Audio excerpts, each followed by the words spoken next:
So today we're working on the Forester. Specifically, this is the 2018 Forester Premium 2.5 liter. So it's a non-turbo engine.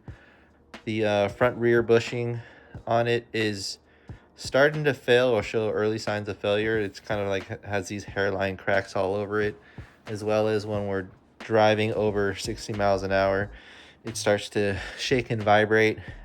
And this is after we changed out our rear wheel bearings. And so we're starting to feel that isolation in the front, that kind of weirdness there. And so before we do an alignment, we're going to change out the bushings because it's got to eventually go. So what you see here is the universal press and pull sleeve kit. I've had a few of these before. I gave one to a buddy, but this is pretty much what we're using today to press out the existing bushing. I've actually already done one side. So this is the existing bushing. If you get real close, it's hard to see, but when it's under stress, you actually see a lot of cracks. This is not too bad, but we're just going to replace it anyways. And what we'll be replacing it with is with this part here, 20204 AG011. And this is the rubber bushing for the lower control arm, and it says FR or front rear. So that's kind of what we're doing today. I've already changed one, as I mentioned, and this is the lower control arm that we already took apart. It was connected by a ball joint here that we pressed out or separated. It has an existing bushing here, which is fine, but then the failure point was starting to be here, and you can see that I've already taken, this is the new one that's been pressed in using this press and pull kit. So right over here, this is the one I haven't taken off yet. This is the front lower control arm, and this is the bushing that we're going to be replacing. You could see that we get real close. You can see all those kind of hairline cracks when it's distressed, and just got to change it out with something fresh. And what we have today is this fresh bushing here from Subaru. You can get these pretty cheap. But it just takes a lot of work to replace, and that's what we're going to do today. Again, part number 20204 AG011, and it's just going to be a nice fresh bushing that we're going to replace, and hopefully this will last a long time.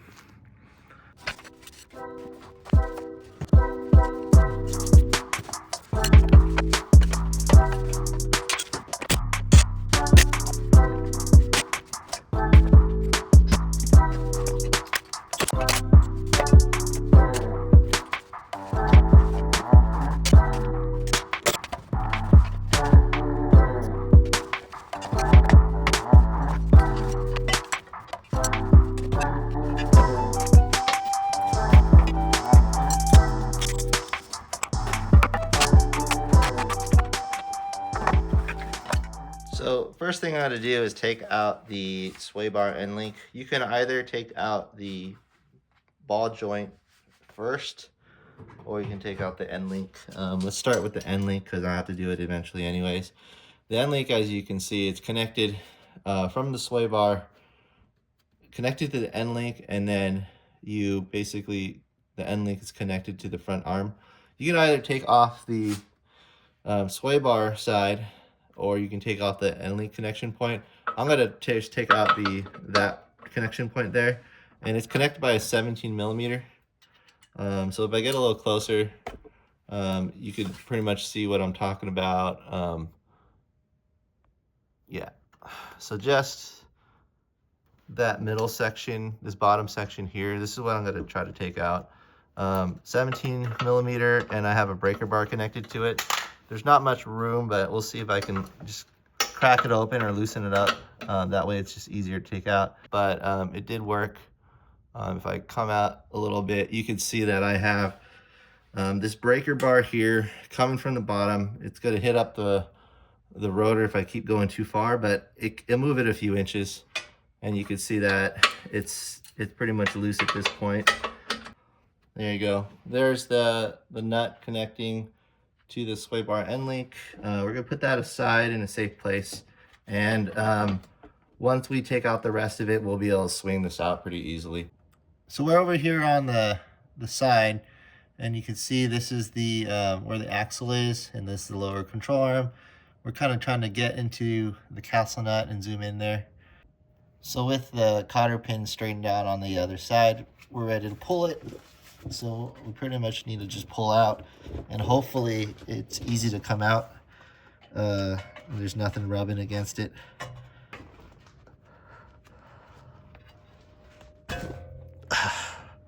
So we were able to pull it out. Wasn't as easiest as we thought, but we got it out. So one of these cotter pins you have to replace when you take it out. So we're not going to reuse this. That's why you can mangle it up and damage it all you want. It's fine. And then this is probably going to be a 19 millimeter because this was the 17. So we're going to go ahead and pick up that 19.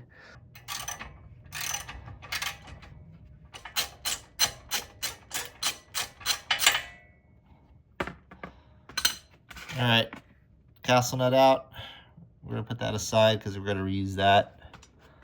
And now we just need to press out this.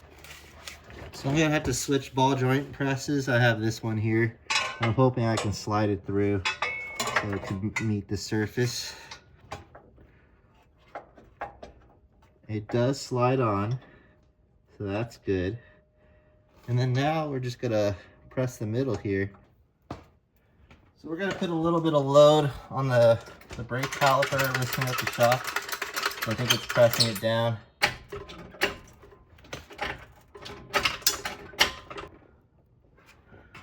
And now we're gonna see if we can release it.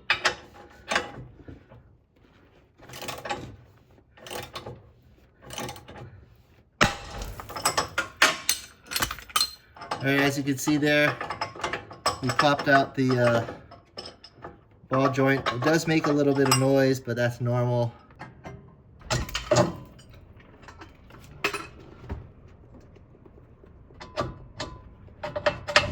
So it is released. You just needed to bring down the jack. I used the jack to hold up the caliper because as I was pressing out the ball joint with this tool, it felt like because the shock is compressing down and the caliper is pressing down, it didn't feel like it was going to release.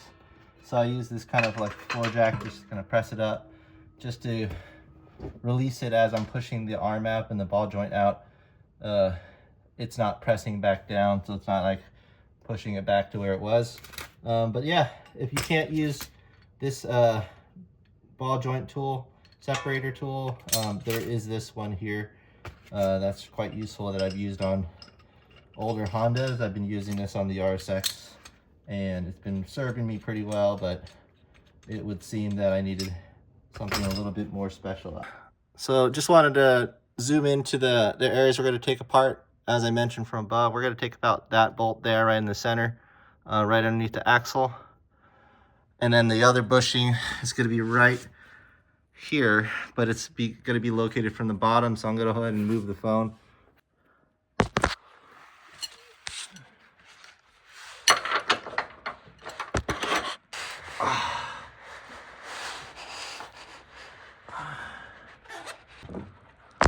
So it looks like this isn't a bolt, it's actually a nut. And it looks like the bolt comes from the top where you slide it up. So we do need to take off the exterior bolts just to have access, because it looks like it's just one of those things that just keeps it in.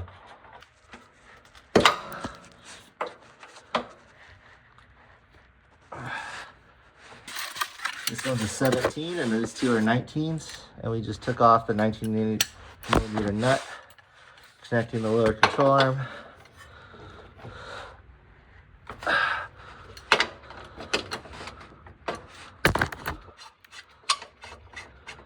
There's also an adjacent 19 right here that we're going to take apart as well.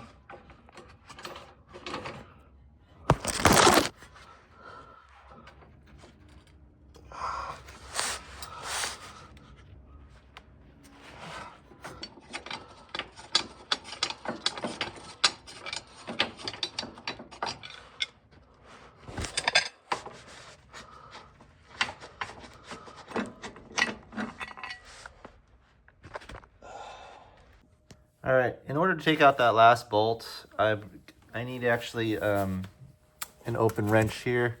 This is a 17, just to kind of like hold down this bolt for the bushing while I'm using the socket to kind of get rid of it. So I'm gonna go ahead and do that.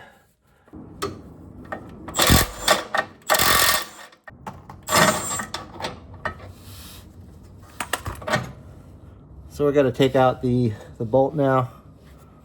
We just took out the nut connecting that. Let me go ahead and get closer.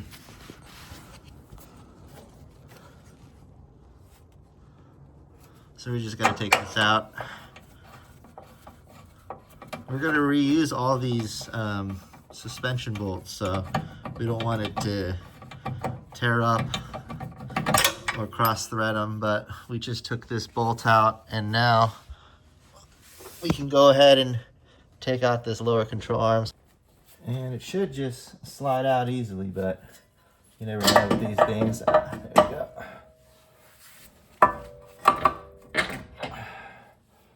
There it is. So we have the lower control arm free. I'm gonna go ahead and just put it on the side here and I'll meet you guys there. So I'm gonna be doing this on the floor, but this is the second arm. As you can see, I've already done the first one as I mentioned before, but the second arm, pretty much we're taking out this bushing.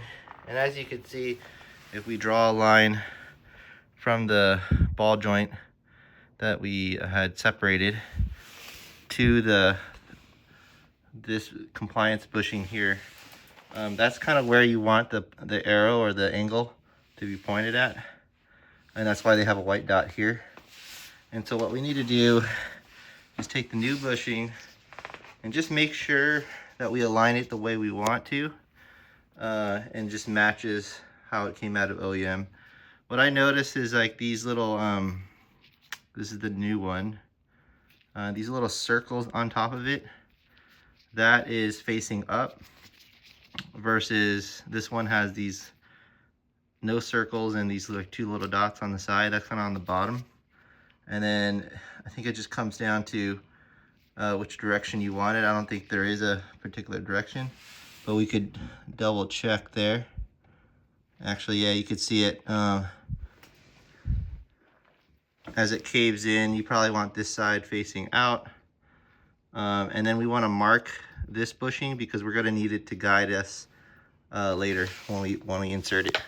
So you could see that this is what it looks like, and where that white dot is, we just want to mark with a blue Sharpie that I have over here, just kind of how we're going to insert it.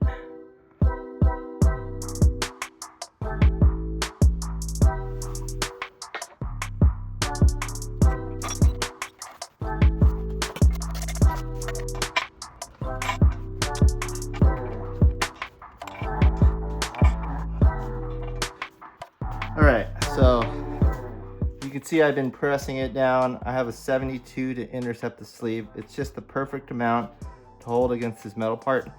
Any bigger, it's just gonna slide. And then what I have going in is a 60 by 50. I tried the 58, but it just pushes against the bushing. However, I think this is what happened last time, is it got stuck. And so then you have to press a sleeve out. But it got it back in, but this is just how it's gonna work. These things aren't like perfectly cut, so that's why certain things get stuck and certain things aren't big enough. But for the most part, I mean, one day I prefer having a pneumatic press, hydraulic press or something. But while I don't have a real shop and I'm working through my garage, I have to use and do it all kind of the manual way. But hopefully this is helpful for you guys. And if you guys want to use a little elbow grease and stuff for your bushings too, that's something you can do as well. And all I need to do is just keep on tightening it. The hard part's done. I'm not really using a lot of force anymore. It's just kind of sliding perfectly through. It just takes a while because I don't have, you need a breaker bar for the leverage, but I don't have like a ratcheting set, so I got to keep taking it out and in. as well as I don't have a vice grip because this garage doesn't have enough for a workbench. So I'm pretty much just using it like this. Otherwise I could just turn it 360 if I had a vice grip, and I can just mount this thing on it. But it's okay, we're getting it done, and that's all that matters. And I'm glad I'm able to get through this.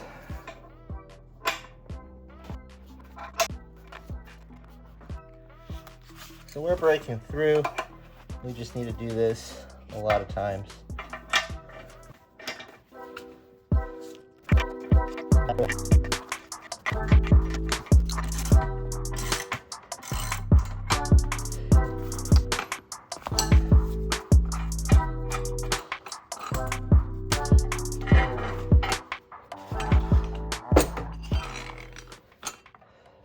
All right, this is the sleeve.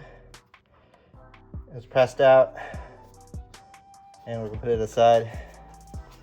So now you can see that now this sleeve is stuck inside, and it's stuck inside pretty much all the way, and we're gonna have to press it out just like we put it in.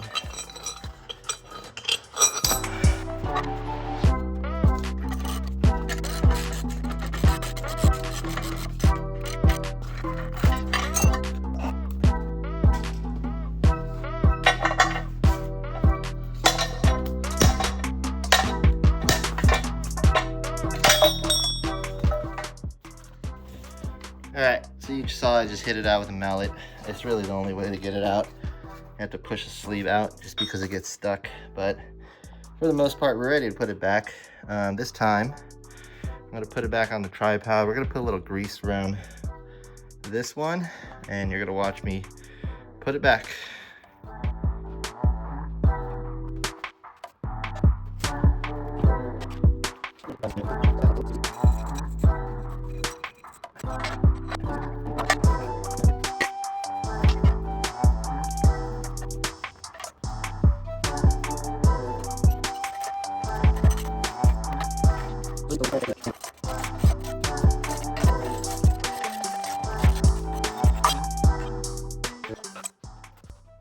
So pretty much got it in, perfectly pressed. It's lined up where I wanted it to be lined up. And as you can see there, we're good to go. I'm just gonna clean up a little bit, and we'll jump over to the other side in a second.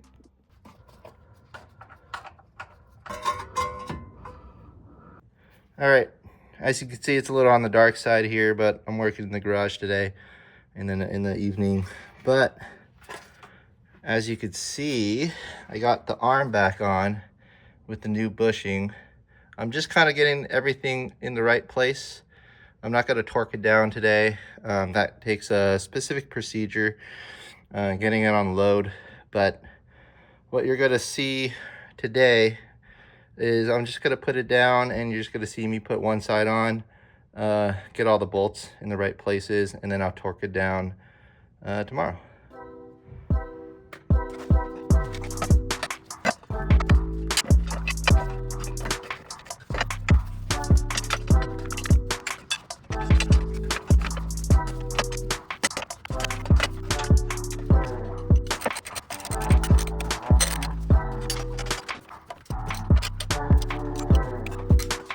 All right, we're gonna put the passenger side arm back on, and how we're gonna do it is we're gonna start by putting the main bushing back on from the bottom. All right, right when we get this out, we're gonna put this bolt on, or this nut on, just to hold it in place. I'm also gonna slide the ball joint back into place as well. All right. Once we get the ball joint in, we're gonna go back to this, and we're just gonna slide at the top. And then we're gonna take that 17 millimeter bolt, put a little pressure, and just try to line the hole. We can move it around, bring it up, And hopefully we can drop the bolt back in. And we can. There you go. All right, now we're gonna go here and put the nut back in the right spot.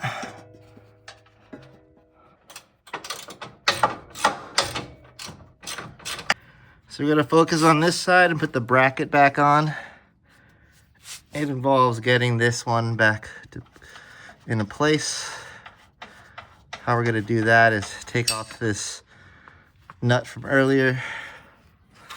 We are gonna need that again, but we're gonna take these 2 bolts and put them back. And we're gonna take the nut and put it back on the bushing. I'm just hand tightening it so I don't cross thread anything.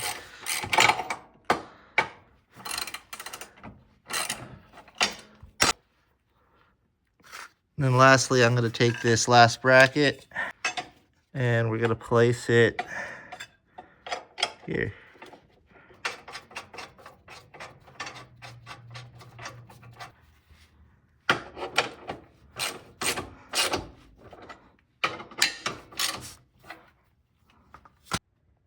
The castle nut and put it back as well.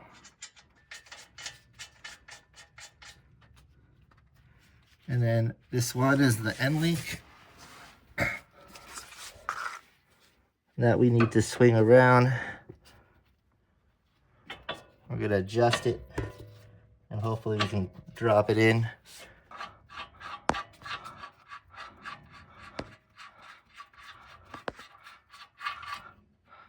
All right, so everything is back in terms of the main bolts. I just gotta put that plastic cover back on for the other side because I needed access to those control arms. But before we do that, we actually have to tighten and torque everything down.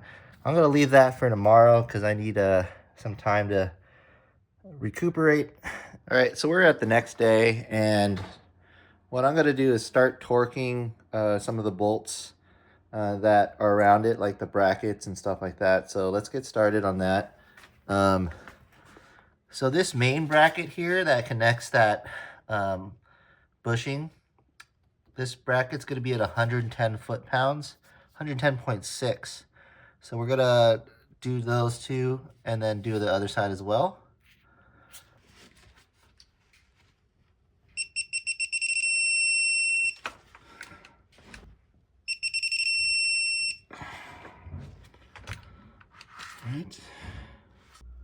All right, and this longer bracket, it's also going to be at 73.6 foot-pounds. And so we're going to tighten those 2 bolts, starting from that first bracket. And there's a bolt that's a 17 millimeter to the second bolt. And that's one. We'll do the other one.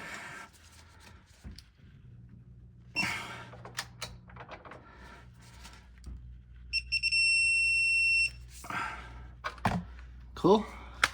And then now that we've done the bracket on this side, we can go ahead and put this plastic cover. This is the driver's side, so we can clip the plastic cover and put all the bolts back on. That plastic clip's gonna go right up here.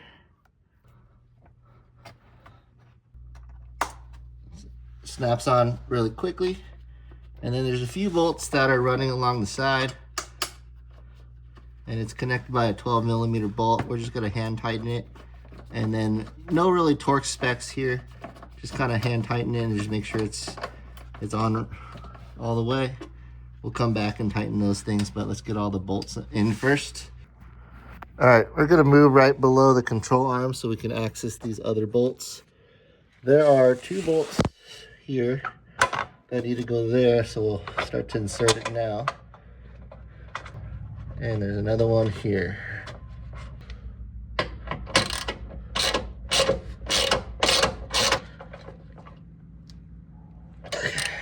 All right, and we're gonna move over to the last one, which is closer to the control arm. And that's on tight. And that covers all the bolts. There's about 4 of them. So we have this long bracket. This is gonna be at 73.6 foot-pounds.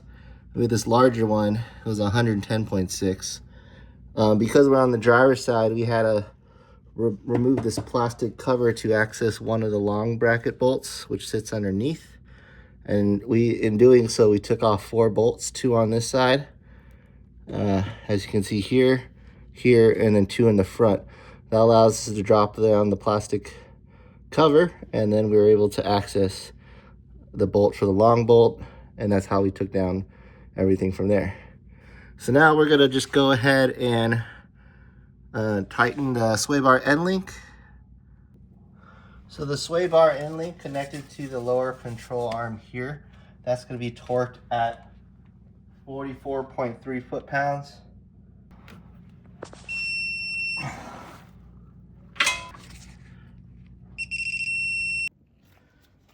So at this point, we're going to torque the castle nut.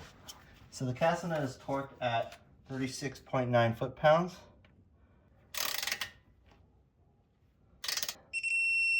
And that's 36.9. Perfect. And then we're going to take this cotter pin and insert it, and then also spread it out. So you can start by spreading them out. One side's longer, so it's easy to grab.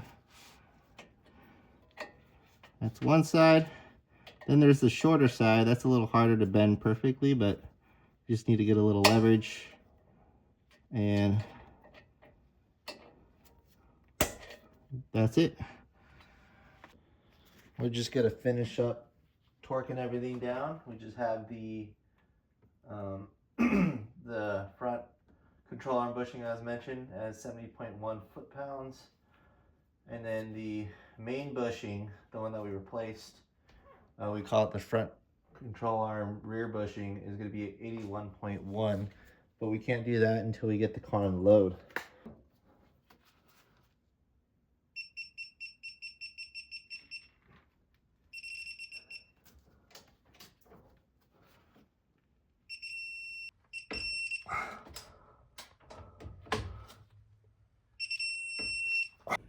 So at this point, we pretty much torqued everything down to spec, except that last bushing that we replaced. And what we need to do first is just get it down on the floor on the 2 wheels. So we're going to torque these lug nuts at 88 foot-pounds. Put the car down, and then we'll torque the side there. That's really the only way to make sure your bushing is in its normal position before you tighten it up, because you don't want to put too much stress on the bushing. If you torque it now, it's just going to be overstretched, and then when you put it down, it's going to put more stress on it, and that'll lead to premature wear. So let's get started. Let's just put the wheels back, and then I'll show you guys that last step of just tightening it down.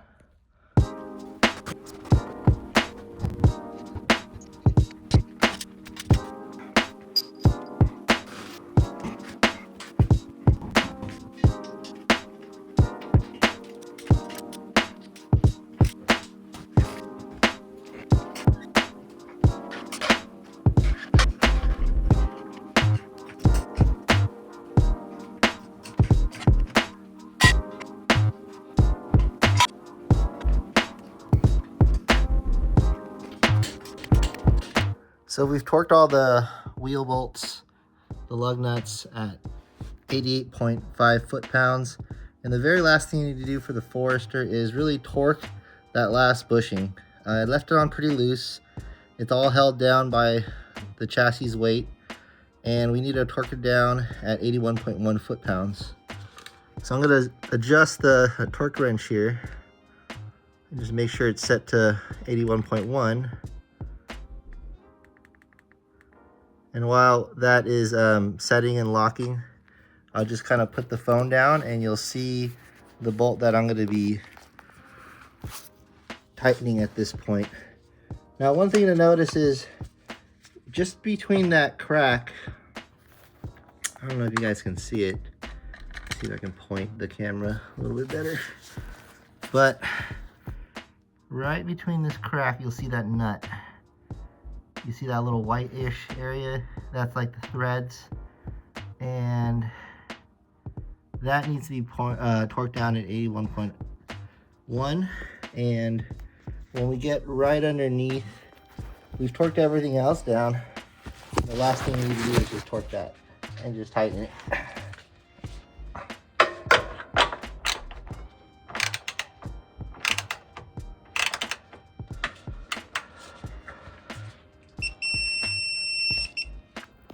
And we'll get in the very last bolt.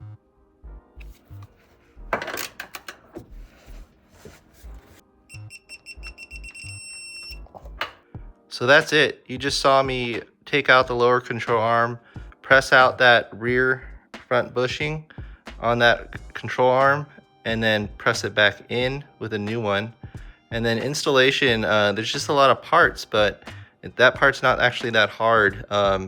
As long as you follow the order, make sure you torque everything down to spec, you should be good to go.